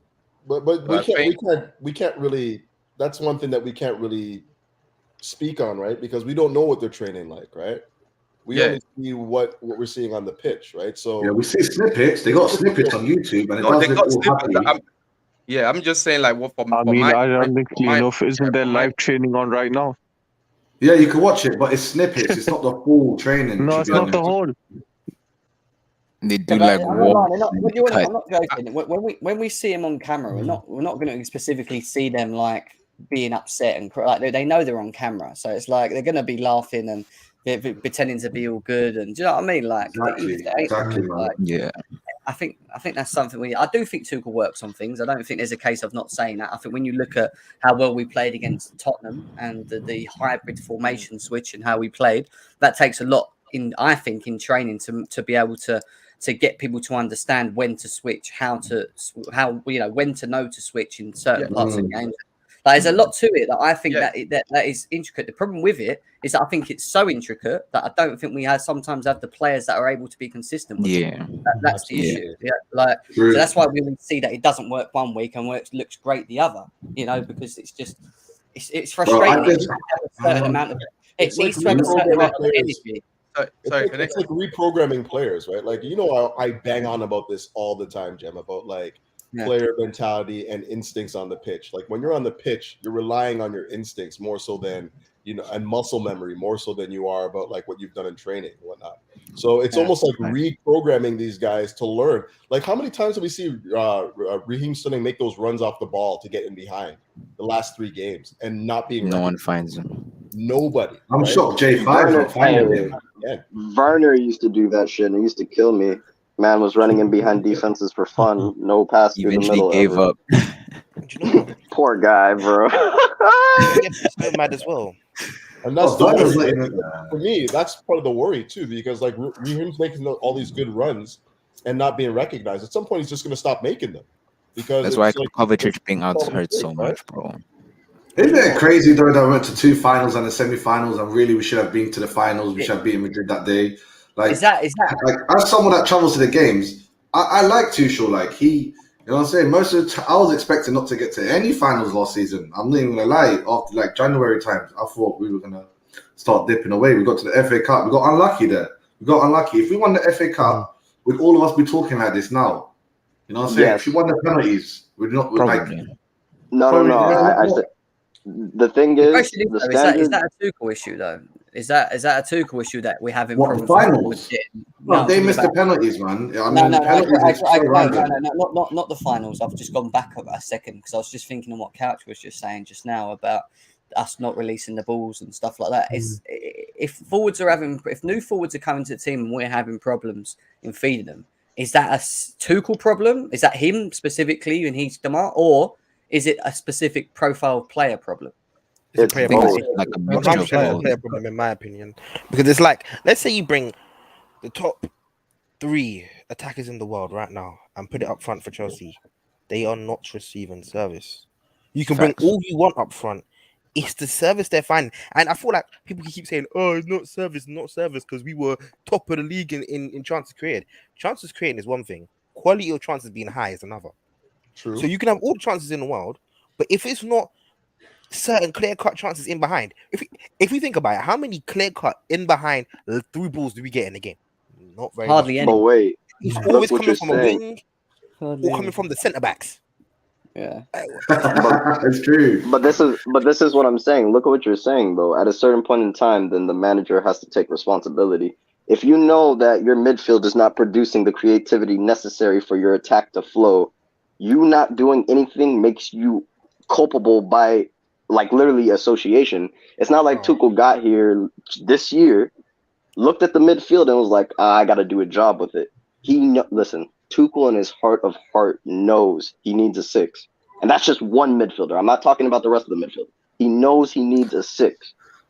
And on top of that, we need a better creative midfielder like a De Jong. He knows. It's why you see the people that he's going for and he's splashing the cash that he's splashing. But then what's happening at the end is it's starting to look a little bit like a panic buy because our original targets got swiped by Barcelona. So it's like as far that's the problem. I hear that, and I hear what you mean like in that case, because you can't see the problem and not go out in the market and target that as a priority. And for me, as much as I back Tuchel to the end, he's not from the way that it's looking. It doesn't look like he's really treating this. What if the specific profile of player that he wants in midfield isn't in the market right now? What do? Do you just go and buy a player that doesn't give you that? And this is what it is, Jeb. There's going to be people out there that will just name names for the sake of naming names. Facts. Like, what if that specific profile is Declan Rice and he knows that he can't? I'm just saying now. What if that specific profile is someone that we can't get this? I actually don't specific profiles in Madrid, bro. Chouameni, fam. He's gone. Wait, really quick, just to address something someone said in the chat. They said even if you fix the midfield, it'll do nothing. The attack will still struggle to score. Half and half.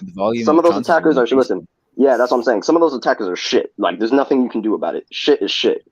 But if you give that shit an infinite amount more chances, I guarantee you they're gonna put it in the net sometimes. Like, like listen, Werner for example, for example against Real Madrid. Let's be honest, Werner should have walked out with 4 goals easily. But he's shit. Let's be honest. But he still got some goals because in that game against Real Madrid, our creativity was through the roof. We were creating through the midfield, through the wings, crossing. We were doing it all in that game. So all I'm saying is fix the midfield. It should at least get us some better goals. I think Cucurella brings us creativity now off the left. If you don't mind speaking, I think he's very progressive. Like the way he plays. I think Reece James. I'm Gem. He ain't a Gem. I'm Gem. Yeah. I think Reece James, and I don't know if you heard what I said earlier. I get we play him in that fullback position, but we lose so much when he's not playing wing back. And I think when you have Cucurella and Reece James as your out and out wing backs, I think that there is your creativity from the wing. Is your creativity from the wings, and then it's about sorting out the midfield. But we also need creativity in the forward line, and I think we haven't got that. And I think Mount isn't that. I think Mount can do it to a degree, but he's just not a player that can sustain the creativity that we need. So what is it then we have to look for in terms of profile? Well, the profile I would look for is kind of in a way that Sterling is, in being able to be direct and can dribble, but also has the ability to dribble and make something happen for people in the box, i.e. create for someone in the box. Literally. You know? Well, you look at Zaha, you look at Leao. These are players that will do that. They're 2 players that I can name straight away. What are you guys' thoughts on like Gordon? Like, is he the profile? Yeah, go on. What was you saying, mate? I wanted to hear what you were saying. Yeah. So, in terms of the game? Yeah, just tell me overall your thoughts on what I was saying. I mean, like, in terms of the game, like it was just. I think it was more about like just mentality and like no fight or desire in that game. Yeah. Like obviously. Them outrunning us 10 kilometers, and then I'm seeing Tuchel saying in his press conference saying that it's not a problem because that's how Leeds play. But then I also remember that during Lampard, in the 2020-21 season when we played them at home, we actually ended up outrunning them and winning that game. And we showed a lot of passion and fight in that game. Whereas in this one, it was just like I don't think they could be bothered, honestly. You look at City as well, like you were saying earlier that they were losing 3-1 down, and then they come up, bring it 3-3. That's the type of things I want to see. Yeah, like even if you don't make it 3-3, like 3-2. I mean, as long as I see some sort of like fight. Yeah. Like I don't mind losing. We win some, lose some, but if you're just gonna go out and just give up, then what's the point? Just don't play in it. I agree. I think the biggest issue with that, why I said I was so angry with that game, that we just think, all right, we lost and it was silly errors, but it's how you respond when you're down. You know, like how do you lose the game? If you're losing the game where you're just running around like headless chickens and hardly doing anything and creating nothing, and you know, like this was what we were doing. Like it was just no effort. I didn't feel there was much effort in the way that we played. I didn't see people like trying to take it by the scruff of the neck, get stuck in and try and they just fizz out of games, and that's not a good sign. Yeah, it could have been 4-0. Jem, you brought up something that like I think we need to realize for a bit when people talk about mentality is that why do we give away so many games? And I'm not just talking about Leeds or anything. I mean, there's so many games Chelsea are in the ascendancy, whether it be we just scored a goal or we have good patterns of play and we're putting pressure on the press. And then all of a sudden, we'll make a mistake of our own error. Mendy will slip it in, Jorginho back pass, hospital pass, some shit like that. And then you'll see the players' heads go. The Spurs game is a perfect example. Let's be honest. Bullshit refereeing. We're not going to go there. But when that call was incorrectly made, that's the true show of who has mentality and who doesn't. Guys, tighten up. They're going to take the corner. We need to defend the corner. It's irrelevant that they shouldn't be taking the corner. Get in fucking position and mark your man. But our Chelsea players, you see it very often. When things don't go our way, at least in a normal sense, their heads just go. And once their heads go, a lot of times they give up. I don't know if that Spurs game is a good example of that, though, because I think that we've showed fight throughout most of that game. You know, that's not really a good example. I hear what you're saying, though. Like, I hear what you're saying. I didn't say lack of fight. I said lack of mentality. We had fight in the Spurs game. Okay, so the mentality of what? Their heads dropped at some point, so they were immature because they didn't win. They lost the corner battle. Not losing the corner. Listen. Peep. During that game, a lot of calls were going the wrong way. Essentially, the refs got Spurs back in the game. That first goal against Havertz, you can debate it all you want. I'm not going to say anything. That is where you saw the players' heads sort of go out the window. They were like, what the there's no way they should have got the ball. From that point forward, you could see in the tactical battle with Conte and Tuchel that Tuchel was literally outclassing Conte. But towards the end of the game, players started losing their mentality, not their fight, because they were still going in for every 50-50, still going in for every ball. And in that one lapse of judgment, Kane equalizer, excuse me. So that's what I'm trying to say. I'm not saying they lacked any fight in that game. What I'm saying is a lot of the times they lose their heads. Yes. Yeah, it's concentration. I hear that 100%. We lack decisiveness as well, to be honest. But isn't that the indicative of being a young team, though? Like, I know we have veterans all over the pitch and stuff like that, but some of these errors that we're talking about, it's just like young players trying to pick their heads up again, right? Like, you look at, I don't know if we have the collective mentality. Like when you look at the Chelsea teams of like even 2010, you know, like where everyone on the pitch is a leader. You say the leader thing, but like, is that part of level, right? Sorry, go ahead, man. Yeah, like you said this like daily leader thing, but like, do you think it's also a case of like because there's not enough leaders on the pitch, because we know that Aspie wasn't playing that day as well? I think the biggest issue we have is we don't have a spine still. I look at it. We don't have. I fully agree, bro. Jem, we have a spine, but it's weak. We have a weak spine. Why do you think Tuchel's doing Tuchel roulette? With every player, every team has a spine. No. But your spine. What I'm saying is, your spine always starts from the back, and when your goalie makes a mistake in a game like that, who you're supposed to rely on, and I agree with it. Yeah, it doesn't help. And when you look at the defense, I think Koulibaly and Silva is a spine. For my honest opinion, I think you can look at them too and say, yeah, even though they're on the older age. I think Mendy should be a spine from what we've seen him early in the season, but he's declining. He needs to change that quickly. You look at the midfield and people say, well, Jorginho's a leader. Yeah, he shouts and he does this, that, and the other. But I don't no, sir, not me. No. Not much more than that, man. His ability is not. Yeah, exactly. His ability for me hinders the spine. It hinders the team a bit, in my opinion. You know, it doesn't. We're never how I think that Tuchel wants to play. If that makes sense, I have no issue with Jorginho. I don't. If he goes. If he stays on rotation basis. He shouldn't be starting games every fucking week. That's my issue with Jorginho. Yeah, that's the problem. I agree. Look at Kante. Kante is not not someone that has them, you know, the leadership qualities. But in the game, when like we saw against Tottenham, when he has them games, when he plays like he's did, where he dominates it, him and himself creates this. He kind of links the spine just because of the way he can play. You know, so it's not the leader quality sometimes with Kane. It's how he plays when he's that good, like we saw against Spurs. That brings He us. leads by example. He leads by example. Yeah, he leads by example, exactly. And then you get to the forward line, none of them. We should be looking at Sterling to a degree as more of the experience. Sterling's new though. But there isn't any spine. Where's the drop? Where is the Drogba Lampard type of, you know, like where is that player in that team? I'm not Where's saying the Fabregas Costa connection? Where's Fabregas? Yeah, like, where is that? And that's where we're losing. Aubameyang. I'm hoping Aubameyang does it. Obama who? Magic. Obama what? Obama. You know, I feel like people are also we'll downplaying the impact of what Aubameyang's going to come into this team and do, because he in himself is, in my opinion, okay, cool. Havertz has all the dribbling ability that you can ask for in the world. Not really. But I think in Spurs he showed something really cool. He was beating players, and that's something you don't see a lot from the strikers up front. The only time we started to see that recently was Raheem Sterling. But other than that, I trust. I don't even know. I trust a baby finishing my food before I trust Kai Havertz. You know, that's based on what you said. Can I ask you something? Who do you think our best finishing forward is? And if you say Sterling, you're already wrong.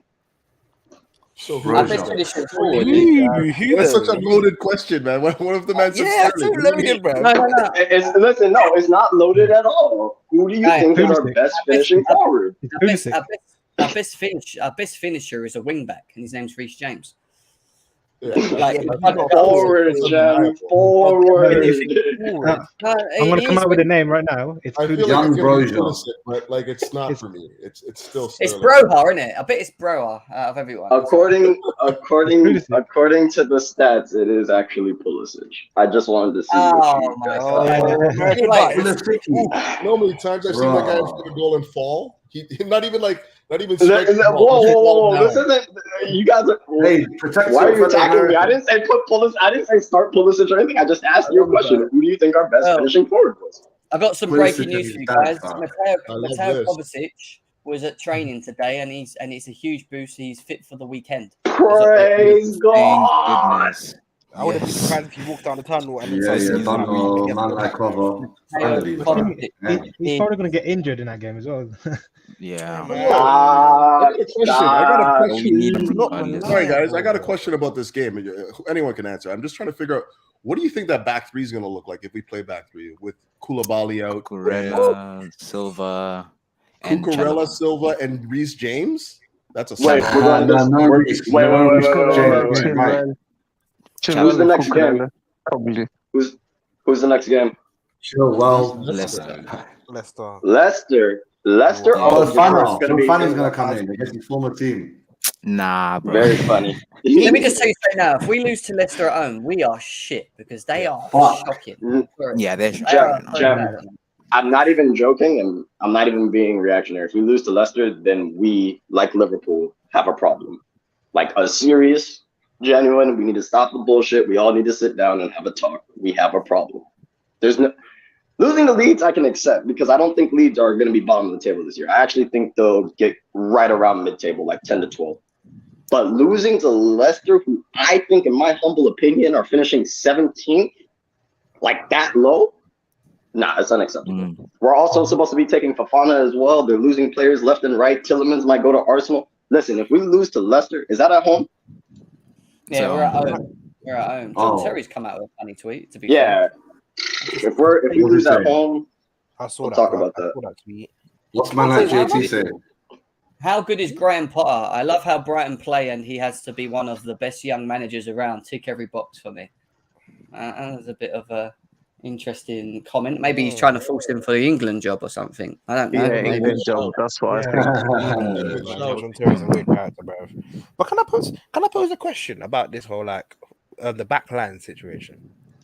Let's say if we don't go for Cucurella, Cucurella, Silva, and Reece James, right? And I am opting for Reece James to be on the wing. don't you feel like Harvey Barnes is going to rip Aspie a new one if he's that right centre back? So is this what are the Chalobah options? out of the mix? Is this Chalobah out of the Chalaba's mix? head's not here, bruv. Chalaba's head. Yeah, Chalobah's gone. Chalobah's on gone. the way, bruv. Out somewhere else. Oh, Another it's club, not. bruv. He's not here right now. So for me, And He'll be back.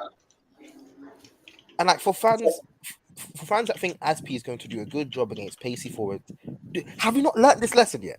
Like, have you not learned this lesson? No. Listen. It's not isolating Aspie. Like, tactically, what happens if you see a lot of the times we start Aspie at center back, he instructs Reece James to sit a little bit further back to help along the wings. And furthermore, if we had a DM, that's a separate conversation, but we don't. So I'm not even going to bring it up. But he usually instructs Reece James to help cover Aspie on the wing, and he has Silva tighten in through the middle to help him on the central cut. It's what I like to call, and I know Matt's gonna hate this. It's what I call the Georgie effect, when you need bare support around you. Literally, Aspie plays at the right centre back. So what you therefore doing? You're stifling the creativity of Reece James, which basically what's the point of him being on the right wing if he has to support somebody next to him? And you got Silva in the middle, where Silva likes to sometimes progress the ball. Forget that, because he has to support Aspie better, which stops those through balls from centre back, which people underrate. Silva, when Silva plays that through ball or that over the top through ball from the centre back up to the forwards, that does something for us sometimes. You take that out, what's the point? At that point, we already silenced. We're already. What is there? He's like, what about starting Ethan Ampadu? Ampadu is right center back. Yeah. You guys have to look at the transfer news because Ampadu is supposed to be being sent out on loan to Serie A. Chalobah's supposed to go just on saying loan. if he's still here, you know, like. No, they are. They all are. Marcos Alonso's here, but you see, he's not playing him because once a player mentally is not thinking about the club, you are an idiot as a manager if you employ him and rely on him in games. And so I'm not going to get mad if Aspie gets cooked this weekend, because the reality is people are going to go, why didn't he play Chalobah? But when we played Chalobah in the last 5 games, including in the finals, we know what happened.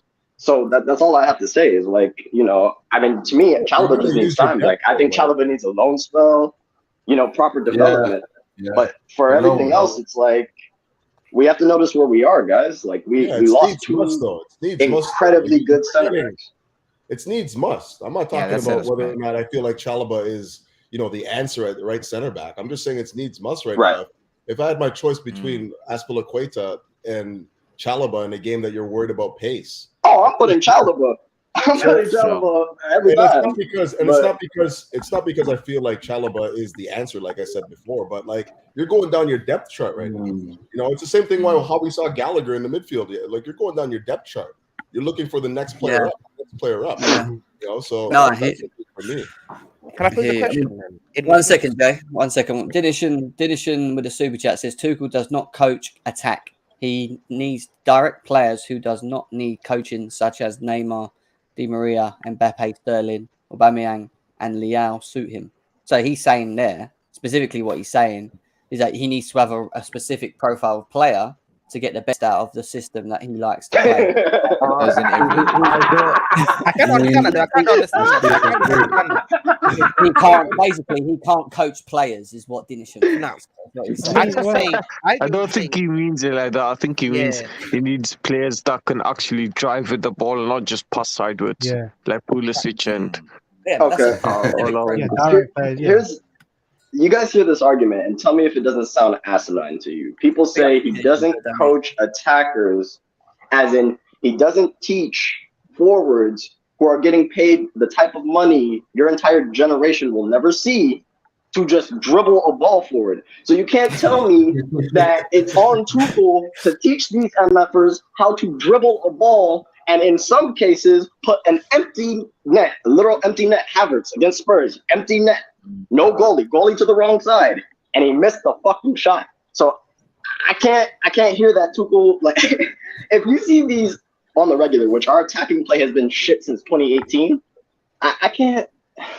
I respect to the but he's not saying it like that. He wasn't saying it like that.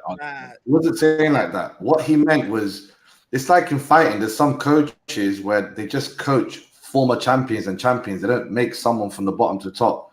That's Tuchel. He wants someone that's already good, made. someone that believes in himself, someone that actually thinks they're the best in the world. And Aubameyang is an arrogant prick, so he might just be the right guy. Like Haaland.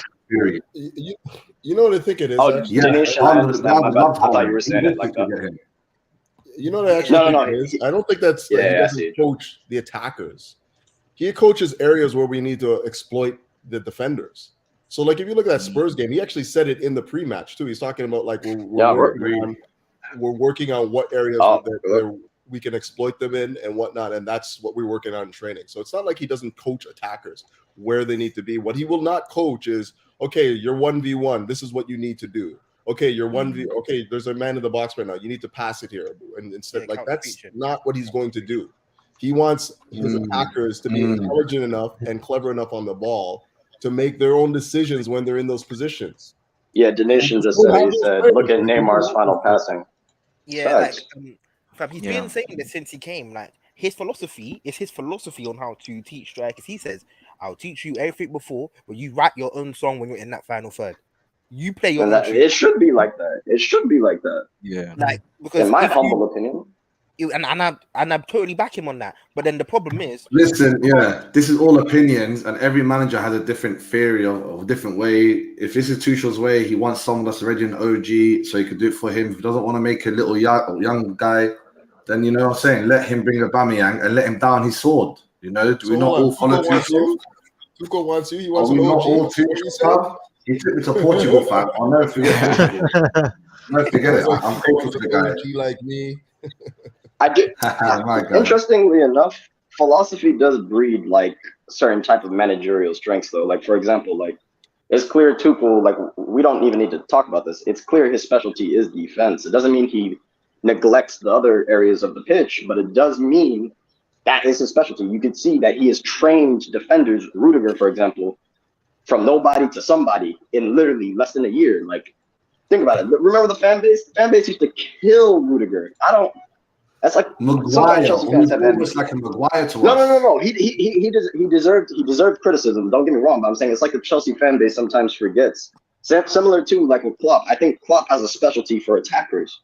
I really do. And with Pep, I think things that go really, really, really under the radar with Pep is Pep coaches that midfield like a monster, and people don't realize it. That's why he has so much control over games. I hate it. I hate it when Chelsea fans do this. I really do. This is the one thing that I do not like, is when we sit here and go, if all our problems were now solved because Lukaku left. No one said that if we just get rid of Lukaku that we were going to win the league. We stop doing this. This is a very small-minded way to think. Like, that's nothing to do with that. Lukaku's mentality, everything about Lukaku in what he was in that first season was shite. There's not trying that like it. Let's not go there. It's like that too, because then somebody else said, "Oh, we leaking goals made every game. What are you on about? We're leaking goals because of our midfield, bro. Do you watch the game? Like, it's not. Listen. Genuinely, just hear me out on this. Even with the 5 goals we shipped from Spurs all the way over to Leeds, when did you see, other than Koulibaly getting spun for that 1 goal against Leeds, when did you see a defensive mistake or error that wasn't from the goalkeeper? When did you see the defense being out of position or just not doing what they needed to do to cover up ground when a counterattack was happening? 9 out of 10 times when Chelsea had... Wait, the third... You talking about the set piece goal? No, I'm talking about the 3rd goal when Silva went out to mark the ball on the right. Cover, Okay. These games were supposed to fill in that gap, and he basically just let him ghost by him, and that's how Harrison scored. And that's fair. But at that 3rd goal, there's something else that was going on. As in, we already gave up. But, because let's be real. By the time that 2nd goal went in, from the front of the pitch to the back of the pitch, we were shit. The game was gone. So I'm not going to say, oh, you're right, though. That was a defensive error. But I'm just saying, like, with context, it wasn't like that was the first goal conceded, or similar with the Spurs situation. It wasn't like we were conceding goals due to defensive errors, except on the floor, which happened to what? Mentality. A lot of the times I'm just saying is, there's 2 main issues with this team. We need better mentality, and we need to start filling up these gaps all over the pitch. Otherwise, I don't see how you guys think we can compete for a title, even if he spends 600 mil this year. Just being honest. Do you know what? The thing is, right, and I've been saying this from the Tottenham preview, which I was very much surprised and proven wrong for like a moment until the very next game. When I kept saying this on the previews, I was like, you have somebody that needs too much support in midfield. In Leeds, you could see it was like the team couldn't drop back as fast as possible. When you have Jorginho, I don't even know if that's walking. I don't know what that is. Well, on transition, this guy is stuck in the mud. Like he just can't catch up, and that's not his fault. But I feel like when you look at the options, how much better do we have? It's just an issue. And I feel like with the unreliable main choices we have in that midfield, we're going to run into this problem again and again and again. When you're forced to play Conor Gallagher's and Ruben Loftus-Cheek as pivot players. Wait, and then once again, and this is being objective, whose fault is that now? Because a lot of times I see Jorginho get skipped, and personally, I really dislike Jorginho in this current point in time. I do want him to leave. Like, I just want to be very clear. I don't want you guys to think I have agenda, to be honest. I dislike J5 heavily. However, if I know J5's deficiencies, and I keep putting him in a place to make those deficiencies literally the limelight, how am I going to get upset at Jorginho?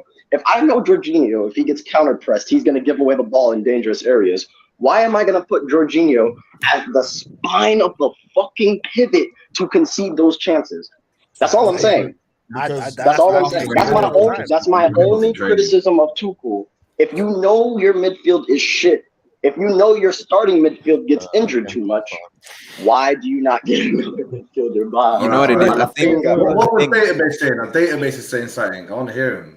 Yeah. So, what type of midfield do you think that we need? Because obviously, I don't think Tuchel actually. We need another Kante. We need that Brighton brother. What's his name? Moises Caicedo. People don't want to hear this. You can keep Jorginho in this team. You can genuinely. I know what Jorginho is. Jorginho is an Italian boss. Italian bosses, they expect the little kid to do all the work. I think we need. That's Kante. Kante will do all the work. I think we need 3 Jorginhos. I think we'll be all right then. What are you smoking? 3 Jorginhos. Can you imagine? Getting relegated then after that. We playing just play one deep. Play one. All you got to do is just play one deeper than the other, and then you won't get caught out. Yeah, just play offside chops with them, man. That's what you gotta do.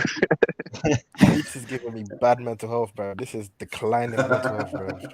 Guys, I have got to finish it off though. Hour and 52 minutes in. Big up to every single one of you guys on DNA TV and Chelsea Fan TV. Make sure you're subscribing to both of these channels as well. Smash the like button as well if you can. Leave a comment below as well. Check out all these guys and check out Couch Critic on his YouTube channel, which is Couch Critic. It's his name, as long as you haven't changed it.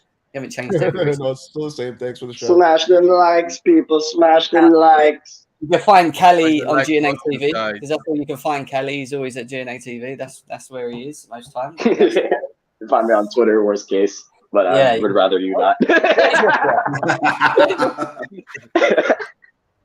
You have my Twitter, Joe. I just don't say it because that's my real name. Yeah, I won't expose you. Don't worry.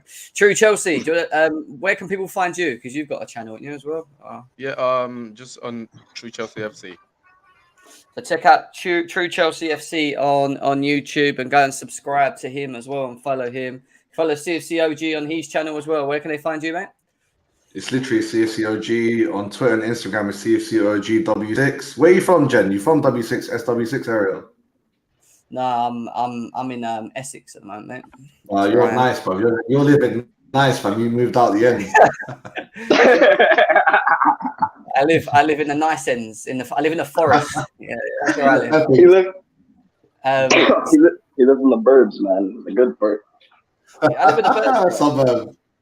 I live with the birds. Jay, you can find him at JCFC11 on Twitter. So make sure you check him out. Chelsea Database as well. Go and check out Chelsea Database on Twitter. It's literally his name as well. CFC Giddy, have you got any socials or anything going? Nah, I don't got a plug, bro. But I'm here. You'll find me. You can find CFC Giddy here. You can find Hassan probably in like every space on Twitter because he's always in every space. I don't think he works. I just listen to everything, man. You always see me out and about Chelsea related, man. So yeah, big up to everyone. We'll be back. We've got the weekend Leicester, isn't it? Saturday, so we'll be back for a preview show at some point. More transfer news. Hopefully, Chelsea sign someone. You know, we've been saying it for the last 2-3 weeks. We might sign someone else. You know, so hopefully we'll sign someone that we can talk about and discuss about as well. We've still got to do a transfer review show where we talk about the overall transfers and how, you know, the players we picked, how they fit, and all that. Is it a successful window? Is it end of the window though? Yeah, all of that still to come as well. We're going to go back to debate shows. We might even do agenda shows as well now. Agenda, Chelsea agenda. I mean, a nice debate style Gordon transfer. That's a nice one. I want to be the king, the leader, the representative for the J5 Agenda Club. Anyone got anyone? We'll just put Con in for you, innit? You Jay versus Con on the J5 Agenda show. On that one. You know what I mean? Quick final question I got for you. If we don't get anybody in by the end of this window, are you concerned for top 4? Of winning the fucking league. Let's go up the Chelsea. Let's go. Now we're Arsenal fans. Hey, we're winning the league. Woo! We're top of the league in October. Woo!